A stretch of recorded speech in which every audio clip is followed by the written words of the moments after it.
Assalamualaikum warahmatullahi wabarakatuh.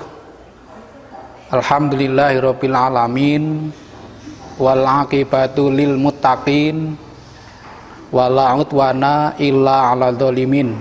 Asyhadu alla ilaha illallah wahdahu la syarikalah al malikul haqqul mubin wa asyhadu anna muhammadan abduhu wa rasuluh arsalahu rahmatan lil alamin. Qala Allah Ta'ala fil Qur'anil Karim, a'udzu billahi minasyaitonir rajim, wa ankihul ayama minkum was-solihina min ibadikum wa imaikum iyakunu fuqara'a yughnihimullahu min fadlih wallahu wasi'un alim. Dalam surat An-Nur ayat 32 Allah berfirman yang artinya, nikahkanlah orang-orang yang masih membujang atau yang masih sendirian di antara kamu, dan juga orang-orang yang layak menikah dari hamba-hamba sahayamu yang laki-laki dan perempuan. Jika mereka miskin atau tidak kaya, maka Allah yang akan memberikan kemampuan kepada mereka dengan karunia-Nya. Dan Allah maha luas pemberiannya dan maha mengetahui. Nah, ayat ini perintah kepada orang banyak. Artinya soal menyelamatkan orang-orang yang masih sendirian, baik yang belum pernah menikah maupun yang sudah pernah menikah, baik laki-laki maupun perempuan, itu menjadi kewajiban sosial atau dapat dikatakan fardu ain, karena fardu kifayah, jadi kewajiban umat, kewajiban masyarakat untuk menyelamatkan mereka agar hidupnya tidak sendirian. Jadi mengapa agama Islam itu sangat menekankan pentingnya pernikahan dan tidak merekomendasikan hidup membujang? Karena Islam benar-benar menutup pintu perzinaan. Dalam berbagai ayat Al-Quran itu Allah melarang mendekati zina. Misalnya di dalam surat Bani Israil, wala taqrabuz zina, dan janganlah kamu mendekati zina. Mendekati saja tidak diperkenankan. Kemudian di dalam An-Nur ayat 30 dan 31 itu perintah untuk menundukkan pandangan. Nah, perintah ini supaya apa? Supaya orang itu menghindari terjadinya perzinaan.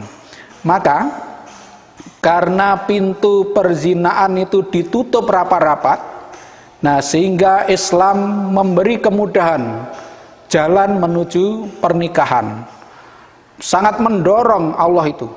Sampai budak saja, kalau zaman dulu budak ya, itu yang pantas menikah itu disuruh untuk menikahkan gitu.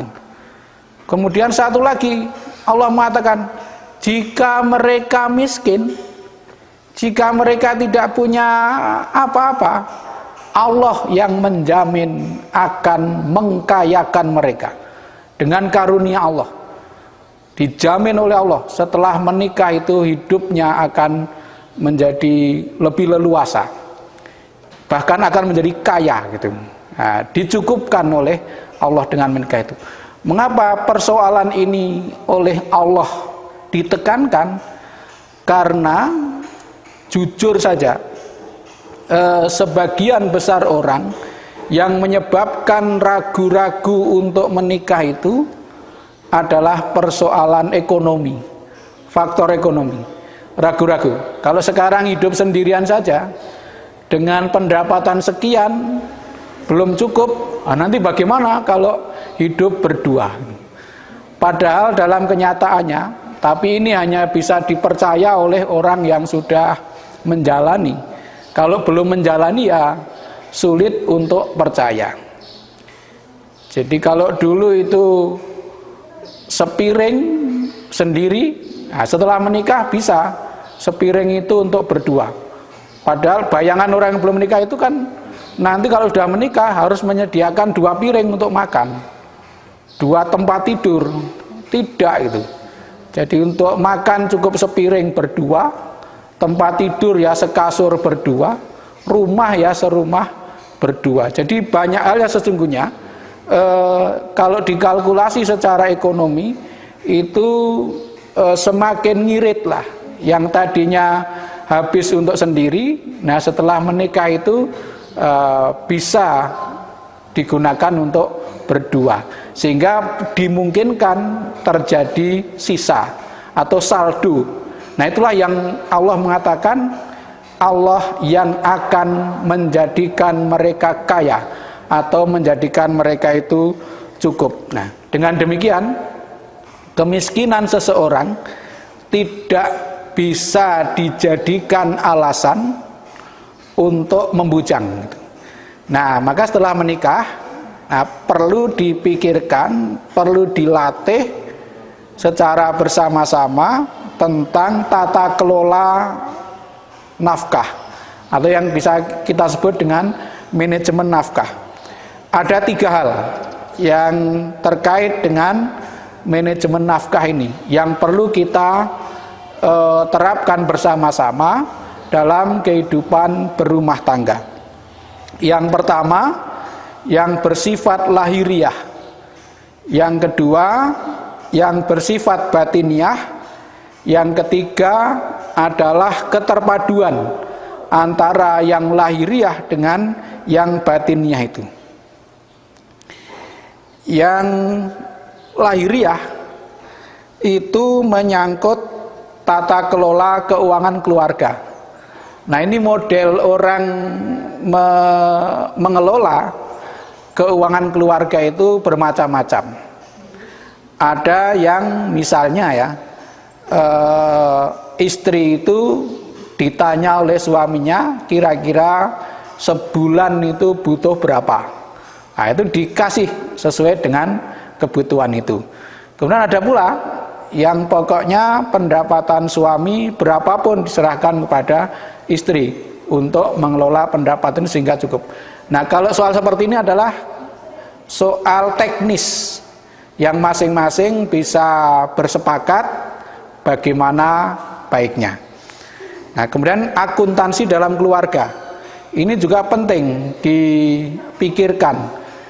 Misalnya pendapatan itu pentasarufannya atau pemanfaatannya ya dikelola secara betul. Untuk konsumsi berapa, untuk zakat berapa, kemudian untuk tabungan berapa, untuk kegiatan produktif berapa. Kalau memang memungkinkan, itu bisa diatur seperti itu. Harus ada kesepakatan antara kedua belah pihak. Nah ini namanya tata kelola ekonomi yang bersifat lahiriah. Kemudian yang kedua, tata kelola yang bersifat batiniah, yakni qanaah tadi. Jadi masing-masing anggota keluarga itu belajar untuk qanaah, menerima dengan senang hati atau merasa cukup dengan apa yang diterima pada hari ini dan seterusnya. Itu kalau orang itu bisa bersikap qanaah, itu akan mudah menerima kenyataan berapapun anugerah yang diberikan oleh Allah kepada kita. Nah, dalam ilmu agama Islam belum tentu orang yang pendapatannya banyak itu rizkinya lebih banyak daripada yang pendapatannya lebih sedikit. Rizki itu adalah anugerah pemberian dari Allah yang baik melalui usaha maupun tidak melalui usaha, yang bermanfaat bagi kita baik bermanfaat secara langsung maupun secara tidak langsung. Nah, sikap qanaah itu akan membuat rezeki menjadi melimpah meskipun pendapatan itu tidak banyak. Jadi bisa jadi karena sikap qanaah itu maka rezekinya menjadi melimpah karena bisa mengatur hati, menata jiwa agar tidak mudah terpesona oleh milik orang lain gitu. Jadi saudara sekalian yang berbahagia, rumah tangga kita akan bisa harmonis itu kalau tata kelola ekonomi rumah tangga itu diatur dengan sebaik-baiknya berdasarkan kompromi bersama. Nah, kemudian yang kedua ada sikap qanaah di antara kedua belah pihak. Saya ulangi, dengan sikap qanaah maka rizki akan melimpah. Orang yang pendapatannya banyak karena keinginannya berlebih itu boleh jadi rizkinya tidak banyak, rizkinya tidak melimpah. Tapi orang yang pendapatannya tidak terlalu banyak karena qanaah boleh jadi malah bisa menabung. Nah, jadi manajemen hati, manajemen yang bersifat batiniah itu perlu kita kompromikan, kita satukan dengan manajemen lahiriah. Nah, mudah-mudahan keluarga kita itu termasuk keluarga-keluarga yang bisa mengatur ekonomi dengan baik, kemudian dilengkapi dengan sikap qanaah. Caranya bagaimana? Caranya adalah kita hidup untuk mencukupi kebutuhan, bukan menuruti keinginan. Nah, ini yang harus digarisbawahi antara manajemen lahiriah dengan manajemen batinnya itu dipakai kriteria hidup dalam rangka mencukupi kebutuhan, bukan menuruti keinginan. Apakah kemudian hidupnya menjadi statis? Oh tidak, karena kebutuhan hidup itu akan berkembang. Sehingga dengan prinsip hidup untuk mencukupi kebutuhan itu akan selalu dinamis, akan selalu bekerja keras. Karena kebutuhan manusia itu selalu berkembang dan bertambah. Itu secara internal. Secara eksternal itu akan menyelamatkan manusia dari sikap iri, dari sikap dengki, dari fitnah gitu. Karena apa? Karena menyadari bahwa kebutuhan hidup orang itu bermacam-macam, berbeda-beda. Nah, sehingga kalau ada perbedaan antara keluarga yang satu dengan keluarga yang lain, dia tidak akan iri, tidak akan dengki. Maka hidupnya akan menjadi lebih nyaman ya dengan sikap yang seperti ini. Nah, jadi sekali lagi hidup untuk mencukupi kebutuhan, bukan menuruti keinginan. Kalau kebutuhan itu jelas ukurannya, kalau keinginan itu tidak pernah ada batasnya. Nah, kalau orang hanya menuruti keinginan, wah itu akan stres sendiri, nanti akan kacau. Karena begitu keinginan satu terpenuhi, melihat orang lain dia kepengin, maka akan mudah terpesona lalu berusaha untuk mengejarnya. Kalau tidak mencukupi, nanti bisa berbahaya. Nah, kemudian manajemen apa lagi yang perlu kita terapkan selain hidup untuk mencukupi kebutuhan? Menghindari hutang gitu. Ini yang saya kira agak sulit mungkin di zaman sekarang ini. Hutang itu sah-sah saja asal dalam keadaan terpaksa. Jadi jangan hanya untuk menuruti keinginan lalu kita menderita dengan berani berhutang. Nah, kalau bisa kalau tidak terpaksa betul, jangan sampai orang itu berhutang, karena orang berhutang itu akan menderita. Jangan sampai menggunakan peribahasa yang dibalik. Kalau peribahasa yang benar kan berakit-rakit ke hulu, berenang-renang ke tepian, bersakit-sakit dahulu, bersenang-senang kemudian. Tapi yang sekarang banyak terjadi adalah berenang-renang ke hulu, berakit-rakit ke tepian, berhutang-hutang dahulu, bersakit-sakit kemudian. Nah ini saya selalu mengajak, usahakan kalau tidak memang sangat mendesak, hindari hutang itu. Kecuali hutang untuk kepentingan usaha, untuk kepentingan yang produktif. Kalau hutang untuk mencukupi kebutuhan, nah itu ya sangat terpaksa. Kalau sampai terjadi, maka hutang, orang yang berhutang karena untuk memenuhi kebutuhan, itulah yang namanya ghorim, yang ditanggung oleh umat dengan dana zakat. Nah kalau sampai terjadi yang seperti itu, nah kalau ada keluarga yang begitu, laporkanlah kepada lazismu supaya dibantu untuk menyelesaikan hutang. Tapi kalau hutang untuk menuruti keinginan karena terpesona oleh milik orang lain, nah itu bukan termasuk ghorim, dan itu tidak bisa dibantu dengan dana zakat. Nah, saya kira itulah yang akan membuat hidup kita akan bahagia. Nah kemudian dari manajemen yang bersifat lahiriah dan batinnya itu dikompromikan dengan yang dalam Al-Quran surat An-Nisa ayat 24 itu disebut dengan saling ridho. Potongan ayat 24 surat An-Nisa itu, a'udzubillahi minasyaitonirrajim, wala junaha alaikum fima taradaitum bihi mim ba'dil fariidhah innallaha kana aliman hakimah. Wala junaha alaikum fima taradaitum bihi mim ba'dil fariidhah.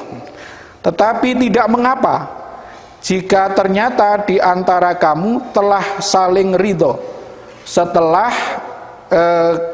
ditetapkan kewajiban itu. Artinya apa? Artinya kewajiban suami mencari nafkah itu dipenuhi dulu, bahwa nanti kewajibannya itu belum bisa mencukupi, nah, keduanya harus bersikap saling ridho. Nah saling ridho inilah yang menyelamatkan hidup rumah tangga. Sebab kalau dipikir keadaan orang hidup mencari nafkah itu tidak ajak, nah, kadang mendapatkan banyak, kadang mendapatkan tidak banyak. Nah sehingga kalau ada sikap saling ridho, itu akan terselamatkan hidup berumah tangganya. Nah saling ridho itu ya dimulai dengan kompromi, bermusyawarah antara kedua belah pihak, antara suami dengan istri. Jadi saya ulangi, mencari nafkah memang kewajiban suami. Nah, tetapi kewajiban itu pemenuhannya adalah menurut kemampuannya. Nah, kalau itu belum selesai, belum bisa mencukupi, maka dicukupkan dengan saling ridho antara kedua belah pihak. Jadi mudah-mudahan dengan manajemen atau tata kelola nafkah rumah tangga yang sesungguhnya tidak sulit itu membuat kita tidak takut untuk menikah bagi yang belum. Bagi yang sudah itu rumah tangganya akan tertata dengan harmonis. Itu saja yang saya sampaikan, mudah-mudahan bermanfaat. Billahi taufik wal hidayah. Assalamualaikum warahmatullahi wabarakatuh.